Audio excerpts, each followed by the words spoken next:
जानते हैं ये कौन सी कार है? दोस्तों सबसे पहले तो जरा इन फोटोज को देखिए। क्या आप जानते हैं ये कौन सी कार है? फेरारी, लैम्बोर्गिनी या फिर बुगाटी? नहीं दोस्तों, ये है भारत की पहली सुपरकार DC अवंती, जिसे साल 2012 में दिल्ली ऑटो एक्सपो के दौरान सदी के महानायक कहे जाने वाले अमिताभ बच्चन के द्वारा लॉन्च किया गया था। 30 लाख की कीमत वाली इस सुपरकार को दिलीप छाबड़िया ने डिजाइन किया था और इसकी top speed 200 kilometre per hour से भी ज्यादा की थी। लेकिन अफसोस की बात यह है कि साल 2015 में जब इसे बेचने के लिए मार्केट में उतारा गया, तब यह सुपर कार ब्रांड अगले 5 सालों में महज 127 कार ही बेच पाया और थक हार कर इसके प्रोडक्शन पर रोक लगानी पड़ गई। अब दोस्तों जिस मार्केट को ऑडी, फेरारी और लैम्बोर्गिनी जैसे ब्रांड्स डोमिनेट करते हो, वहाँ किसी भी नए प्लेयर के एंटर होने के साथ ही उसके दिवालिया होने की भी जर्नी शुरू हो जाती है। लेकिन दोस्तों अब सवाल उठता है कि जिस इंडियन मार्केट में टाटा, महिंद्रा और मारुति सुजुकी जैसे बड़े कार ब्रांड्स हो, वहाँ हम लोगों को अभी तक कोई भी सुपर कार क्यों नहीं मिल पाई, और वो कौन से रीजंस हैं जो कि महिंद्रा को भारत की पहली सक्सेसफुल सुपर कार कंपनी बनाने के रेस में सबसे आगे खड़ा करते हैं। सब कुछ डिटेल में जानेंगे आज के इस वीडियो में। दोस्तों क्या आपको पता है हमारे देश में 169 बिलियनियर्स हैं और इस मामले में हम अमेरिका और चाइना के बाद तीसरे नंबर पर आते हैं। इसके अलावा भारत में करीब 8 लाख लोग ऐसे भी हैं जिनकी नेटवर्थ $1 मिलियन से भी ज्यादा की है। और द हिंदू के इस आर्टिकल के अकॉर्डिंग भारत में 1,69,000 लोग ऐसे हैं जो कि साल में 1 करोड़ रुपए से भी ज्यादा की कमाई करते हैं। अब देखा जाए तो 2022 में हमारे देश में करीब 38 से 39 हजार लग्जरी कार्स बेची गई थी, जिनमें मर्सिडीज बेंज, BMW और ऑडी का सबसे बड़ा शेयर था। अब दोस्तों एक लग्जरी कार और सुपर कार में फर्क ये होता है कि एक तरफ जहां सुपर कार को बनाते समय पावर, परफॉर्मेंस और स्पीड पर फोकस किया जाता है, वहीं लग्जरी कार्स अपने रॉयल लुक्स, कंफर्ट और रिलायबिलिटी के लिए जानी जाती हैं। जहां सुपर कार्स को आप ओवर प्राइस्ड और ओवर वैल्यूड कह सकते हैं, वहीं luxury cars value for money होती हैं। और यही कारण है कि ज्यादातर इंडियंस जब एक कार पर करोड़ों रुपए खर्च कर रहे होते हैं तो वो कंफर्ट और रिलायबिलिटी को ज्यादा प्रेफरेंस देते हैं, जबकि हमें बहुत ज्यादा स्पीड और परफॉर्मेंस से कुछ खास फर्क नहीं पड़ता। और हाँ, एक सुपर कार को बनाने में डिजाइन, इंजीनियरिंग और मैन्युफैक्चरिंग की हाईएस्ट लेवल एक्सपर्टीज चाहिए होती है, जिसकी कमी हमारे देश की ऑटोमोबाइल मैन्युफैक्चरिंग इंडस्ट्री में साफ तौर पर देखने को मिलती है। हालांकि ऐसा भी नहीं है कि ये हाईएस्ट लेवल ऑफ एक्सपर्टीज हमारे देश में मौजूद ही नहीं है या फिर हम इसे दूसरे देशों से इंपोर्ट नहीं कर सकते। यहाँ प्रॉब्लम यह है कि इसमें लगने वाला पैसा 99% कंपनीज को पहले ही रेस से बाहर कर देता है। सुपर कार्स को बनाने के लिए रिसर्च एंड डेवलपमेंट पर पानी की तरह पैसा बहाना पड़ता है, लेकिन जब आप इसके रिटर्न्स को देखेंगे तो शायद वो उतने अच्छे नजर नहीं आते हैं। अब इंडियन सुपर कार ब्रांड्स को साइड में रखकर अगर हम दूसरे देशों से भारत में बिजनेस करने आए ग्लोबल ब्रांड्स को भी देखें तो भारत का मार्केट उनके लिए बहुत प्रॉब्लम वाला हो जाता है, क्योंकि भारत में इन सुपर कार्स पर कस्टम ड्यूटी और इंपोर्ट टैक्सेस इतने हाई लगते हैं कि मार्केट में उतारने के पहले ही इनकी कीमत 1 से 2 करोड़ रुपए तक बढ़ जाती है। इसके बाद भी इनके रजिस्ट्रेशन, इंश्योरेंस और मेंटेनेंस पर भी लोगों को अच्छा खासा पैसा उड़ाना पड़ जाता है। अब अगर मेंटेनेंस की बात चली रही है तो फिर आपको पता ही होगा कि सुपर कार्स को नॉर्मल कार्स के कंपैरिजन में काफी ज्यादा मेंटेनेंस की रिक्वायरमेंट होती है और ये इंडियन ओनर्स के लिए बहुत महंगा सौदा हो जाता है, क्योंकि भारत में सुपर कार कंपनीज के ना तो प्रॉपर सर्विस सेंटर्स हैं और न ही नुक्कड़ पर दुकान लगाने वाले लोकल मैकेनिक इसे रिपेयर कर पाते हैं। स्पेयर पार्ट्स और स्पेशलाइज्ड मशीन्स को तो अक्सर दूसरे शहर या फिर कई बार तो दूसरे देशों से भी मंगाना पड़ जाता है, जो कि समय और पैसे दोनों के बर्बादी की वजह बनती है। और दोस्तों एक कहावत है कि इंसान को कभी भी अपनी देश की सरकार से अमीर नहीं होना चाहिए। सुपर कार्स के केस में भी ये बात 100% फिट बैठती है। इन सुपर कार्स की डिजाइन ही कुछ इस तरह से की जाती है कि ये स्मूथ और इवन रोड्स पर ही चलती हैं। लेकिन भारत की रोड्स की हालत को देखकर तो इनके ऊपर सुपर कार्स चलाने का आपका मन भी नहीं करेगा। हालांकि हमारे हाईवेज, एक्सप्रेसवेज और कुछ मेट्रो सिटीज में मौजूद रेस ट्रैक्स इतने वेल बिल्ड हैं कि यहाँ पर सुपर कार्स आराम से चलाई जा सकती हैं, लेकिन वहाँ तक पहुँचने के लिए भी शहर की तंग गलियों और गड्ढों से भरी रोड से ही गुजरना पड़ता है, जो कि सारे मजे पर पानी फेर देता है। अब इतना सब कुछ सुनने के बाद भी अगर कोई सुपर कार खरीदने का आप मन बना लें तो फिर मेरे एक सवाल का जवाब जरूर दीजिएगा। इमेजिन करिए कि आप कहीं से गुजर रहे हैं और आपको किसी मॉल के बाहर एक चमचमाती लैम्बोर्गिनी खड़ी हुई दिखाई देती है। ऐसे में आप सबसे पहले क्या करेंगे? जाहिर सी बात है कि ज्यादातर लोग गाड़ी के पास जाएंगे और उसके साथ अपनी फोटो लेंगे। ऐसे में उस कार के डैमेज होने का खतरा काफी ज्यादा बढ़ जाएगा और उसके ऑनर को हमेशा अपनी कार की सिक्योरिटी का कंसर्न बना रहेगा। सुपर कार्स बेवजह का अट्रैक्शन ग्रैब करती है, जो कि ज्यादातर केसेस में ऑनर्स के लिए एक बड़ी प्रॉब्लम बन जाती है। अब इतना सब कुछ सुनने के बाद आपके दिमाग में भी यही चल रहा होगा कि अगर सुपर कार्स के साथ इतनी सारी प्रॉब्लम्स हैं और उनकी सेल्स भी इतनी लिमिटेड है, तो आखिर कोई इंडियन ब्रांड सुपर कार्स के मार्केट में क्यों ही उतरना चाहेगा।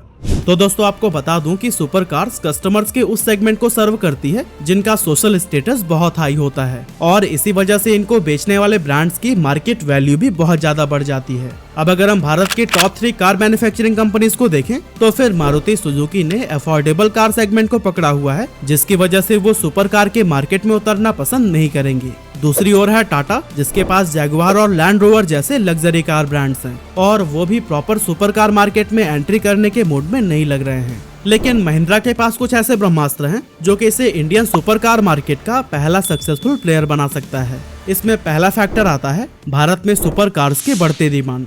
अब आप कहेंगे कि अभी तो मैं सुपर कार की डिमांड को लिमिटेड बता रहा था और अब मैं कह रहा हूँ कि इसकी डिमांड बढ़ रही है। अब दोस्तों इसे आप बुगाटी के सुपर कार्स के एग्जांपल से समझ सकते हैं, जिसे कि भारत में शायद 1-2 लोग ही ओन करते होंगे। इसकी न के बराबर डिमांड होने की वजह से कंपनी इंडियन मार्केट में एंटर होने की तो ट्राई भी नहीं कर रही है। लेकिन वहीं अगर आप हमारे देश के किसी सर्टिफाइड सुपर कार डीलर पर नजर डालिए तो उनके पास Audi R8, Lamborghini, Mercedes Benz और फोर्ड मस्टैंग जैसी सुपर कार्स हमेशा ही आउट ऑफ स्टॉक रहती हैं। रीजन है नॉर्मल सुपर कार्स और प्रीमियम सुपर कार्स के बीच का प्राइस डिफरेंस। पैंडेमिक के बाद ज्यादातर सुपर कार कंपनीज ने यह एस्टिमेट लगाया था कि भारत के लोगों की फाइनेंशियल कंडीशन अनस्टेबल होगी और वो ज्यादा सुपर कार्स खरीदना पसंद नहीं करेंगे, लेकिन रियलिटी में इसका बिल्कुल अपोजिट देखने को मिला है। साल 2021 में करीब 69 कार्स बेचने के बाद से 2022 में लैम्बोर्गिनी की सेल्स 92 पहुंच गई थी, और 2023 के लिए उन्होंने 100 कार्स सेल करने का जो टारगेट रखा था वो इस साल के पहले क्वार्टर में ही कंप्लीट हो गया। लैम्बोर्गिनी के अलावा पॉर्श और फेरारी जैसे सुपर कार्स के सेल्स में भी हाइक देखने को मिला है।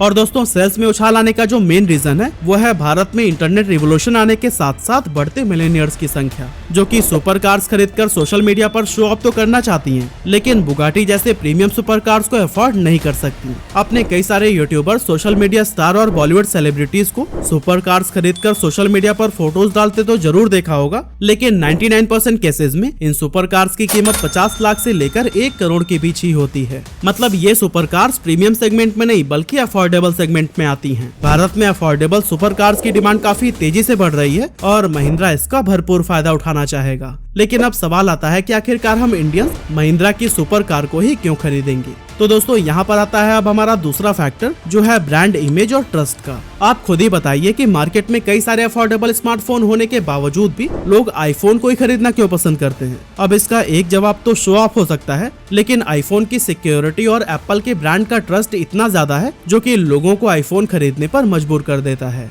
अब जब आप महिंद्रा का नाम सुनते हैं तो आपके मन में ट्रस्ट, पावर और सिक्योरिटी की फीलिंग आती है, क्योंकि हमारे देश में ये कंपनी इंडियन आर्मी के व्हीकल्स भी मैन्युफैक्चर कर रही है और महिंद्रा थार जैसे कार से ऑफ रोडिंग में भी धमाल मचा रही है। मतलब कि महिंद्रा के पास वो ब्रांड इमेज और ट्रस्ट पहले से ही मौजूद है, जिसके लिए नई कंपनीज को सालों खर्च करने पड़ते हैं, और ये उन्हें मार्केट में स्टैंड आउट करने में बहुत मददगार साबित होगा। पिछले करीब 10 सालों में महिंद्रा के द्वारा लिए गए कई सारे फैसले इस बात की ओर इशारा करते हैं कि जल्द ही महिंद्रा सुपर कार्स के भी मार्केट में कूदने वाला है। साल 2012 में उन्होंने ऑस्टन मार्टिन को एक्वायर करने की सिफारिश की थी, लेकिन उस समय वो फेल हो गए थे। पर साल 2015 में उन्होंने Italian car design firm Pininfarina को 1240 करोड़ रुपए में सक्सेसफुली एक्वायर कर लिया। ये कंपनी फेरारी, रोल्स रॉयस और कैडिलैक जैसी आइकॉनिक ब्रांड के लिए भी कार डिजाइन कर चुकी है और ये महिंद्रा के सक्सेस में भी इम्पोर्टेंट रोल प्ले कर सकती है। अब दोस्तों आप में से बहुत ही कम लोग जानते होंगे कि महिंद्रा के पास एक मोटर रेसिंग टीम भी है जो कि यूनाइटेड किंगडम के बैनबरी में बेस्ड है और साल 2014 से ही फॉर्मूला ई चैंपियनशिप में पार्टिसिपेट कर रही है। ये मैं आपको इसलिए बता रहा हूँ क्योंकि ऑलमोस्ट सारे कार ब्रांड अपने लेटेस्ट फीचर को टेस्ट करने के लिए ऐसे ही प्लेटफॉर्म्स का सहारा लेते हैं, और क्योंकि महिंद्रा की ये टीम कई सालों से इस फील्ड में है तो फिर उनके पास डेटा और इंजीनियरिंग कैपेबिलिटीज की भी कोई कमी नहीं होगी। महिंद्रा इसी इंजीनियरिंग एक्सपीरियंस को पिनिनफेरिना से मिले डिजाइन एक्सपीरियंस के साथ मिलाकर एक ऐसी सुपर कार बना सकती है जो कि ग्लोबल जायंट्स को टक्कर देने के लिए भी काबिल होगी। अब इंटरनेशनल मार्केट में ये कितनी टिक पाएगी ये तो वक्त ही बताएगा, लेकिन इंडियन मार्केट में महिंद्रा के पास एक ऐसा एडवांटेज होने वाला है जो कि सुपर कार के कंपटीशन को पलट कर रख सकता है, और दोस्तों वो एडवांटेज होगा कस्टम ड्यूटी और इम्पोर्ट टैक्सेस का। अब दोस्तों आपको बता दूं कि एक सुपर कार को भारत में इम्पोर्ट करते समय लैम्बोर्गिनी और फेरारी जैसी कंपनीज को 60 से 100% तक की कस्टम ड्यूटी चुकानी पड़ती है। इसके बाद इन पर 28% IGST लगता है और 5% एडिशनल कस्टम ड्यूटी भी लगाई जाती है, और फिर इंश्योरेंस और रजिस्ट्रेशन वगैरह का खर्चा भी जोड़ लिया जाए तो फिर वेस्टर्न मार्केट के कंपैरिजन में इनकी कीमत 60 से 70% तक ज्यादा हो जाती है, और इसी वजह से विदेशी सुपर कार ब्रांड्स की कार्स इंडियन मार्केट में ज्यादा सेल्स नहीं कर पाती। लेकिन अगर महिंद्रा इन कार्स को भारत में ही बनाता है तो ये कस्टम ड्यूटी से बच जाएंगी और महिंद्रा की सुपर कार्स दूसरे ब्रांड्स के कंपैरिजन में इतनी अफोर्डेबल हो जाएंगी कि हम भारतीय इन्हें ही प्रेफर करने लगेंगे। अब दोस्तों अगर हम अमेरिकन मार्केट की बात करें तो वहाँ पर टेस्ला जैसी कंपनीज अपनी कार्स को ऑनलाइन सेल करती हैं, जहाँ कस्टमर्स ऐप पर ही कार की डिजाइन और कलर को सिलेक्ट कर लेते हैं और फिर टेस्ला उनकी कार को उनके घर डिलीवर करा देती है। लेकिन क्या आप ऑनलाइन कार खरीदना पसंद करेंगे? मैं दावे के साथ कह सकता हूँ कि आपका जवाब नहीं ही होगा। जब बात लाखों करोड़ों की कार खरीदने की हो तो फिर हम भारतीय उसे फिजिकल फील लिए बिना तो बिल्कुल भी नहीं खरीदेंगे। और इस मामले में भी महिंद्रा के पास दूसरी सुपर कार कंपनीज के कंपैरिजन में बहुत बड़ा एडवांटेज मौजूद है। पूरे भारत में महिंद्रा की 589 सिटीज में 1078 शोरूम्स मौजूद हैं और अपने इसी स्ट्रॉन्ग डिस्ट्रीब्यूशन नेटवर्क की मदद से Mahindra Indian super car market का गेम चेंज करने की पूरी काबिलियत रखता है। वैसे आपको क्या लगता है महिंद्रा की पहली सुपर कार कब तक लॉन्च हो जाएगी? आप अपना जवाब हमें कमेंट करके जरूर बताइएगा। एक ऐसा हथियार